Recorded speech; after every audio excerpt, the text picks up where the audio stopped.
a famous poet now. In fact, he's taught in the university up here. We'll get to that in a minute. But what was he like? What was he like as a father? Be careful how you answer this. What was he like, what was he like as a father? Because we all know him as the poet, but what was he like as a father? I would say that he was a little strict. His main points to us were about the importance of education, reading and writing.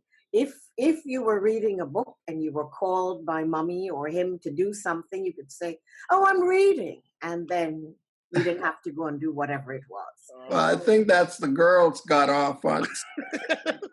There was no reprieve for the boys. I mean, when floors had to be polished, they had to be polished. Didn't matter what you were reading.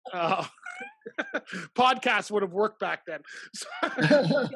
So just to clarify for everybody, so there's 6 children.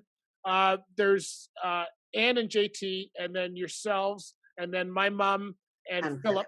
All right. Oh, and you two are the middle child there. So, so did he make you guys get into writing and poetry? Did he have that influence? It was about education. Did it matter the type of education, or did it have to be, was it focused on literature in English? No, I don't think that it was focused on literature, but you knew what he was writing and doing.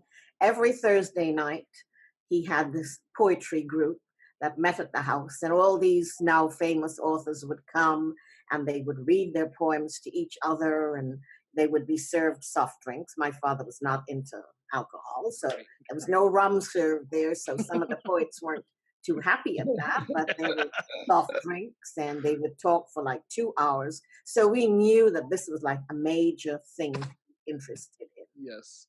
Yeah. I thought it was funny that he took accounting from what I was reading. He was taking, so I'm going, okay, I didn't know about that one. So Well, did you know that he won a prize for the fastest shorthand writer?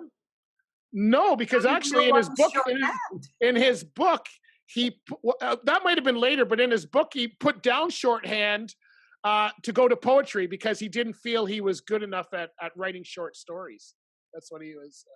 Or the shorthand is another thing that he was doing. Whereas shorthand is this thing, you know, what I don't know what it would be the equivalent of today. Note taking. Right. But it's there were 2 different types. Okay. He got a prize for being the one who could write it the fastest. Oh. He took typing as well, so that he had options. What was that, guys? I said it's a whole other language. Yes. Yes. Yeah. You have to be fast to do that, which is not one of my. I still type with 2 fingers. I write every day, but I type with 2 fingers. Wow. I am wishing I had taken typing in school.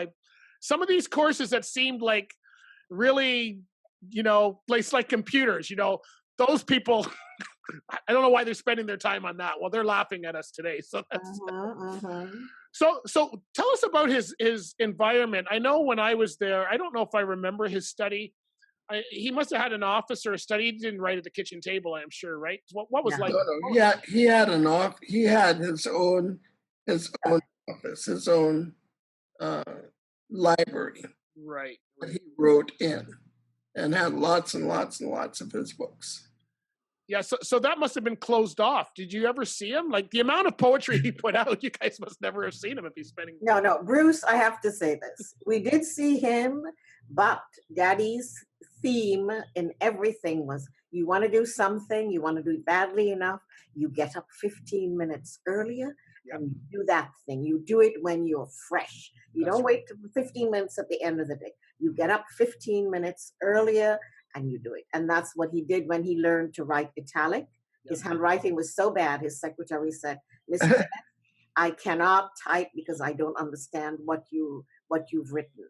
So he learned italic, but that was getting up 15 minutes early every morning and practicing doing it. Wow. So, and then when he taught us italic, he did the same thing. We'd get up a few minutes early every day and write with Daddy. Yeah. That's how we learned to write italic. You know, and that's in most entrepreneur environments, that's what they tell you to get ahead. And I actually do the same thing. My schedule is when I wake up at 5 or 6 in the morning, that first hour is writing. That's when I get my articles out. I write every morning at that time. and then I go to the gym, and then I come back. So I don't get into my customer emails until 10 o'clock in the morning. And that the first part of that day is always my stuff first, and then the customer stuff. And that's what they say. So he was doing that way back. He was. That's amazing. Were you involved in any of his writing as far as his events or the ceremonies? It sounds like he did a lot of public speaking and trade shows, if you will, if you want to call it. Actually, Bruce, he had a podcast called Broadcast to Schools. Right. He would be on the radio. Yeah. Our Aunt Celeste Dolphin. Yeah. Doing broadcasts to schools throughout the country. And a lot of people know him from Broadcast to Schools, which was a podcast, really. Yeah. See, I'm following in his footsteps. How did I know? That's right. But the other thing that he did that other people know him for was the program Analysis. And that was 5 minutes after the news. I mean, in those days, we had the BBC News before we became Guyana Broadcasting Service. But after the news, the next 5 minutes, he would give a little outline of what was happening politically. And that was partly to do with his work at the Government Information Services. So the government's saying, we're going to do such and such, or we're going to go this way. And he would explain it in this 5 minutes analysis.